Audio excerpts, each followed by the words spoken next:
Assalamualaikum warahmatullahi wabarakatuh. Halo semuanya, perkenalkan nama saya Muhammad Mufid Musyafa. Saya dari jurusan Sistem Informasi Telkom University.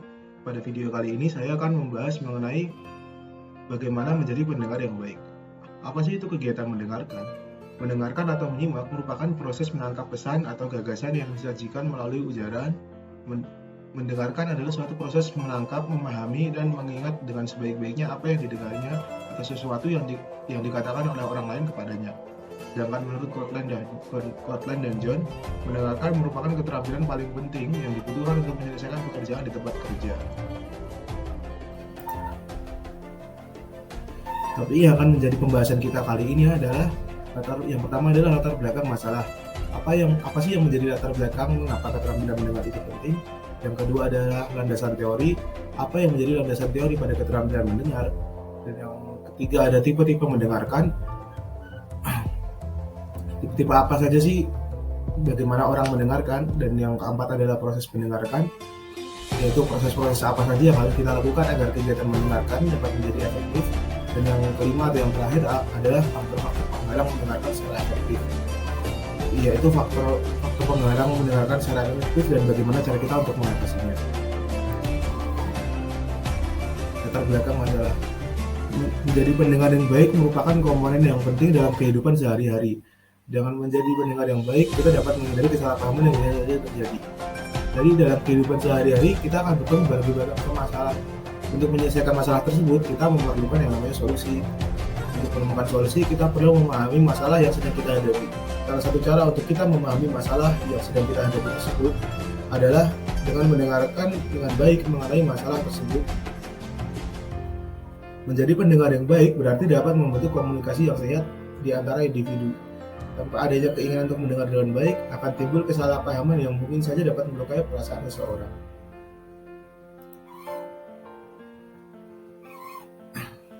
Komunikasi yang efektif merupakan kunci terpenting dalam membangun suatu hubungan baik antara setiap individu.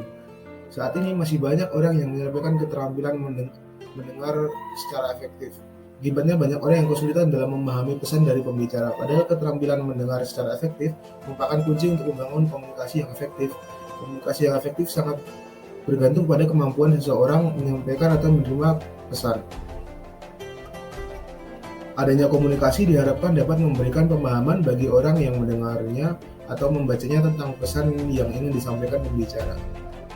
Sebuah kelompok yang berisikan banyak individu dengan latar belakang yang berbeda-beda dapat berjalan dengan baik karena di dalamnya terbangun komunikasi yang efektif. Begitupun sebaliknya, sebuah kelompok beranggotakan individu yang sangat banyak tidak akan dapat berjalan dengan baik dan tujuan kelompok tersebut tidak akan tercapai tanpa adanya komunikasi yang efektif.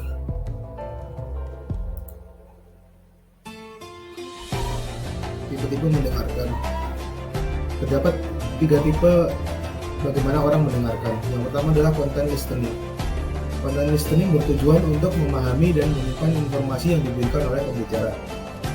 Content listening mengabaikan gaya bicara dan keterbatasan apapun dalam berbicara menyampaikan pesan. Karena itu kita dapat fokus hanya kepada informasi yang disampaikan. Yang kedua adalah critical listening. Critical listening terfokus pada pemahaman dan evaluasi pesan pembicara pada beberapa tingkat, yaitu logika, bukti yang kuat, kesimpulan yang valid, implikasi pesan dengan kita atau hubungan pesan dengan kita, maksud dan motif pembicara, dan setiap informasi atau poin relevan yang dihilangkan. Dengan memastikan sudut pandang dan kredibilitas pembicara, kita dapat menentukan apakah pesan yang disampaikan oleh pembicara dapat dipercaya atau tidak. Yang ketiga ada empathic listening. Berbeda dari 2 tipe di atas, empathic listening bertujuan untuk memahami perasaan, kebutuhan, dan maksud pembicara sehingga kita dapat menghargai sudut pandangnya, terlepas dari kesamaan perspektif kita dengan pembicara atau tidak.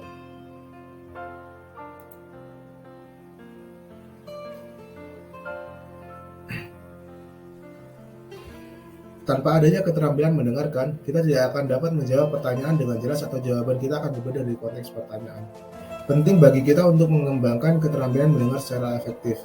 Terdapat langkah-langkah yang dapat kita lakukan untuk mengembangkan keterampilan mendengar secara efektif. Berikut ini adalah langkah-langkahnya. Langkah yang pertama adalah menerima. Menerima berarti mendengarkan pesan secara fisik dan mengakui bahwa kita memang mendengarkan. Berusaha untuk mengatasi Menerima juga berarti berusaha untuk mengatasi gangguan seperti suara bising dan kurangnya perhatian kita terhadap pembicara. Dan yang kedua adalah menafsirkan. Pada langkah menafsirkan ini kita memaknai apa yang disampaikan oleh pembicara sesuai dengan nilai-nilai, kepercayaan, harapan, ide, kebutuhan, dan pribadi kita. Dan yang ketiga adalah mengingat. Penting bagi kita untuk menyimpan informasi di ingatan kita agar dapat diproses di waktu yang akan datang. Dan yang keempat adalah mengevaluasi. Setelah menerima pesan dari pembicara, kita dapat mengevaluasi pesan tersebut dengan menerapkan keterampilan berpikir kritis dan memisahkan fakta dan opini untuk kemudian dinilai kualitas dari pesan yang disampaikan pembicara. Dan yang kelima atau langkah yang terakhir adalah merespon. Respon yang diberikan dapat berbagai macam bentuknya, ada yang berupa memberikan tanggapan atau komentar kita secara langsung, tepuk tangan, tertawa, atau diam. Baru setelah kita memberikan tanggapan awal tersebut, kita bertindak sesuai dengan tanggapan yang kita berdasarkan apa yang kita dengar. Dalam hal ini, mendengarkan merupakan kegiatan yang dinamis. Mendengarkan sesuatu secara aktif menuntut adanya konsentrasi penuh dan tidak terpengaruh oleh berbagai faktor pengganggu dalam percakapan tersebut.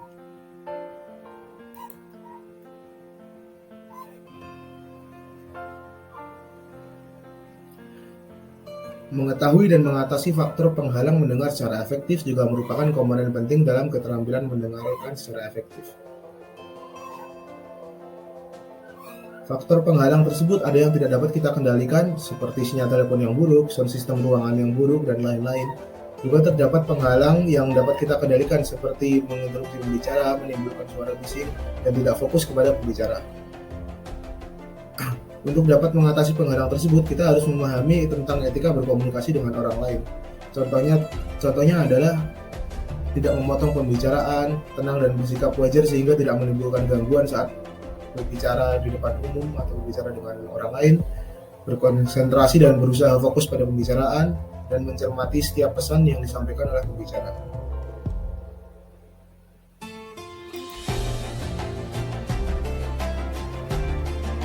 Salah satu contoh paling umum penghalang mendengar secara efektif adalah mendengar secara selektif. Sesuai nama ya, pendengar hanya mau mendengar bagian-bagian tertentu saja dari pesan yang disampaikan pembicara. Kita mungkin sering saat sedang mendengarkan webinar atau saat mendengarkan dosen pada saat kuliah, kita seringkali membiarkan pikiran kita mengembara dan tidak fokus saat mendengarkan pembicara. Baru saat kemudian ada kalimat yang menarik yang disampaikan oleh pembicara webinar atau dosen kita kembali sadar dan memperhatikan pembicara, namun kita tidak dapat mengingat apa yang sebenarnya disampaikan oleh pembicara.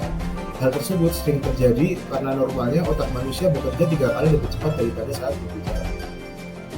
Normalnya orang berbicara adalah sekitar 120 sampai 150 kata per menit. Sementara otak kita dapat memproses sekitar 500 kata per menit. Karenanya jika tidak difokuskan, otak manusia akan selalu memiliki waktu luang untuk memikirkan banyak hal.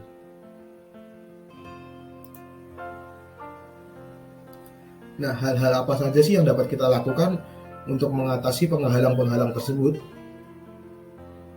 Hal-hal yang dapat kita lakukan adalah yang pertama, berusaha untuk mengendalikan hambatan yang ada terhadap penerimaan fisik sebisa mungkin. Hindari mendengarkan secara selektif dengan mencoba fokus kepada pesan pembicara dan menganalisis pesan yang disampaikan. Yang ketiga, tidak mendengarkan secara defensif dan tetap mempertahankan pikiran terbuka dengan menghindari setiap prasangka. Yang keempat, berikan pembicara kesempatan untuk menegaskan apa yang ia sampaikan untuk memperbaiki interpretasi kita. Yang kelima, menulis poin-poin penting informasi atau pesan dari pembicara agar kita bisa mempelajarinya lagi di waktu yang akan datang. Yang keenam, tingkatkan daya ingat jangka pendek dengan mengulang-ulang informasi atau mengaturnya dalam suatu pola. Yang ketujuh, tingkatkan daya ingat jangka panjang dan melakukan asosiasi, kategori, visualisasi, dan menghafal. Oleh karena itu, mari kita melatih keterampilan mendengar secara efektif. Keterampilan mendengarkan secara efektif akan memberikan hasil berupa komunikasi yang efektif dan pesan yang dipahami oleh setiap pihak, yaitu pembicara dan pendengar. Komunikasi yang efektif sendiri merupakan jembatan yang menghubungkan diri kita dengan dunia luar. Ragam dinamika kehidupan yang kompleks menuntut adanya penanganan masalah secara tepat dan komunikasi yang efektif. Dengan melibatkan proses emosional dan intelektual dalam mendengarkan secara efektif, kita dapat mengumpulkan dan mengintegrasi pesan, fisik, emosional, dan intelektual pembicara, dan kemudian menangkap pesan dan maknanya. Sekian dari saya, bila ada kesalahan mohon dimaafkan. Terima kasih dan sampai jumpa lagi.